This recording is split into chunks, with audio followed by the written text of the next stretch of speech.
maa ngi jaajëfal section yëpp yu fi teew boo leen ko xoolee fii fédération de Dagana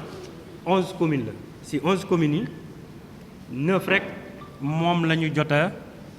installé seeni section élection ya nga xam ni nag élection renouvellement ya nga xam ni suñu candidat le président Karim Wade moo ko saytu pour ñu defaraat suñu parti amaat taxawaay ba nga xam ni 2024 incha allah dañuy jël réew mi ci loolu la ñu programmé ñuy fal fédération Dagana maanaam bureau bu koy jiite renouvellement yi pour la fédération de Dagana à Richard-Toll texte yi sax dafa newoon nañ ko def au niveau du chef-lieu de département ñun ba tey dañoo comprendre lu sax lu tax ñu def ko Richard-Toll boobu benn la ñaareel bi luñ ci seetlu mooy comme texte yi dafa ne lépp la nga xam ni ci mbirum fal ka nga xam ni mooy jiite fédération yi nañ ci jiital waxtaan ak juboo ngir intérêt parti bi ñun loolu nag yéen ñëpp vous avez été témoin parce que tey jii ci salle bi ñun ñi ngi installé 9 secteurs sur 250 délégués déjà 160 ñi ngi ak ñun si lu néew donc mënuñu wax sax 200 yi ñi ngi ak ñun parce que leer na te gis ngeen ko yéen xam ngeen yéen ñëpp fu ngeen jógee bu fekkee section yi ne nu ngeen ñëwee en tant que délégué ngeen xam ne yéen ñëpp yéen a bëgg liggéey ak ñun parce que gis ngeen farlu gu ñu farlu pour que parti bi mu dekkiwaat au niveau am taxawaay tamit ci département de Dagana mais ba ñu demee sa salle ba ñun dañ leen proposer comme nee nañ ñu jiiteel waxtaan tendance nag day am ci renouvellement loolu moom du ñàkk renouvellement parti dafa war a yëngu tañ tamit ñun nangu ko ba ñu demee nag superviseur ba nga xam ne moom la ñu yónni amu fa taxawaayu kilifa te tamit amee fa taxawaay kuy tëddee njaaxaanaay ci mbiru falum wala mbiru renouveler fédération bi parce que jalgati na texte yi ci lu bare ci loolu nag la ñu dem pour def vote beneen parti bi ne am déet ñoom duñu voté ñu jox leen poste président bi pour consensus ba nga xam ne moom la secrétaire général bi laajte ñu ne boobu ñu jox leen poste président bi plutôt proposé leen ko ñu ne ñoom soxla ñu ko poste secrétariat général lañu soxla te nag texte yi dafa ne bu fekkee d'accordul leen ci poste ya nga xam ni amu leen ci consensus nañu jaar vote ba tamit ñu ne déet duñ ci jaar superviseur ba ñu créé xeex superviseur jaar fa ñëw tas réunion ba loolu tamit ñu muñ ko parce que on s'est dit que on est ñun parti démocratique sénégalais la ñu am tey jii bu ñëpp demoon sax xam naa ni yéen ñi nekk fi salle bi kenn du dem parce que ñun amuñu benn jëmukaay parce que ba muy metti la ñu toog fii di liggéey du léegi paccaxoo bi bu mu amee dañuy di ñëw di xëccoo parce que gis nañu ña nga xam ni ba muy metti pour ñu liggéey ci département bi engagé wu investir dugg waxtaan ak nit ñi jàppale nit ñi ci parti bi gindi nit ñi ci parti bi def promotion suñu candidat ak suñu liggéey ak suñu programme lu ñu bëgg ci kii daaw ñu ko woon def parce que dañu daawoon ne foog ñu xaar ba mu wóor ñu suñu candidat Karim Meïssa Wade dina yegsi wala foog parti bi jàppale na ñu door ko def yéen nag ngeen ànd ceeg man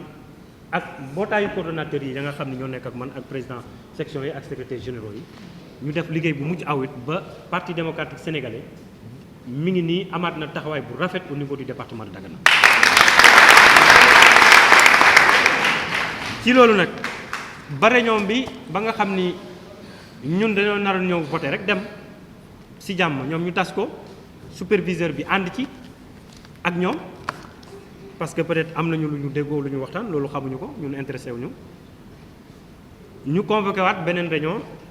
tey bisu tey fii ci Ndar parce que en terrain neutre loolu tamit teeluñu ko wax mais ñu nangu ko parce que ñun xam nañ ni ñun ñoo yor majorité.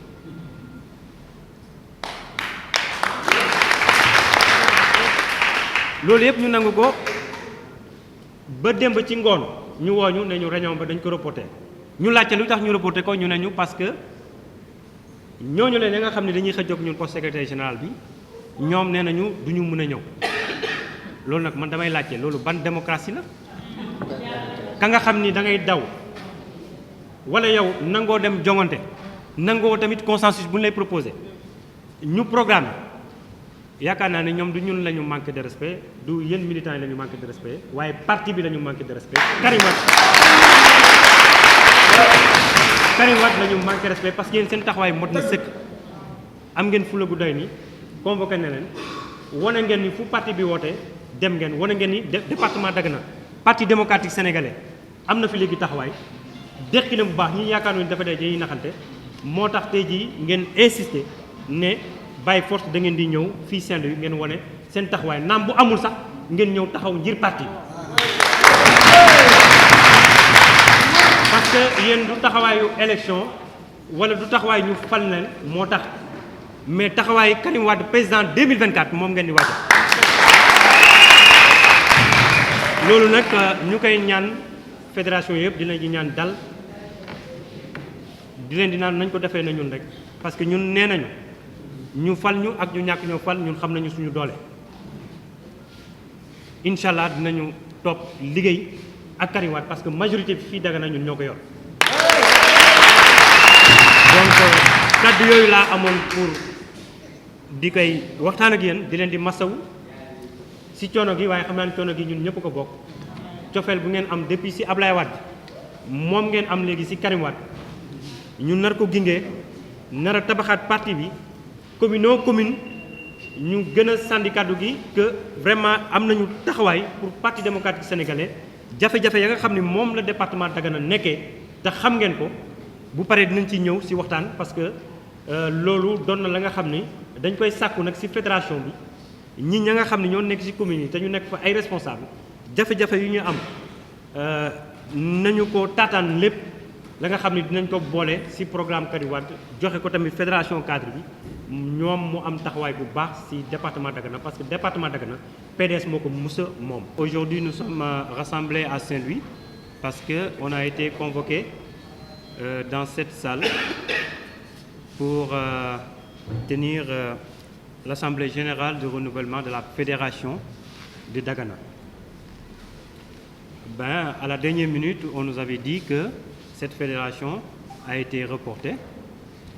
mais connaissant notre engagement et celui des militants qui voulaient coûte que coûte venir parce qu'il s'est agi lors de la dernière assemblée qui a capoté au niveau de Richard-Toll, qui a été tenue à Richard-Toll. On a entendu beaucoup de choses qui étaient divulguées et qui étaient fausses. À Dagana, de quoi il s'agit? Il y a une partie minoritaire qui ne veut pas aller aux élections et qui veut, par des intérêts lobbyistes, passant par l'influence ou par peut-être la complicité d'un superviseur, du superviseur désigné pour le département de Dagana, frauder les élections et peut-être postuler au poste de secrétaire général. Nous, respectant la circulaire du secrétaire général national, Maître Ablaye Wade, nous avons pour une première fois tenté le consensus en dialoguant et pour lequel aussi nous avions offert le poste de président à notre principal concurrent. Malgré tout, il n'a pas accepté et donc les textes disent qu'on devrait passer au vote. Mais aussi pour passer au vote, ils ne veulent pas. Et donc aujourd'hui, c'est l'occasion pour nous de démontrer à l'opinion et aussi à nos autres militants du PDS que nous sommes actuellement la force la plus tangible au niveau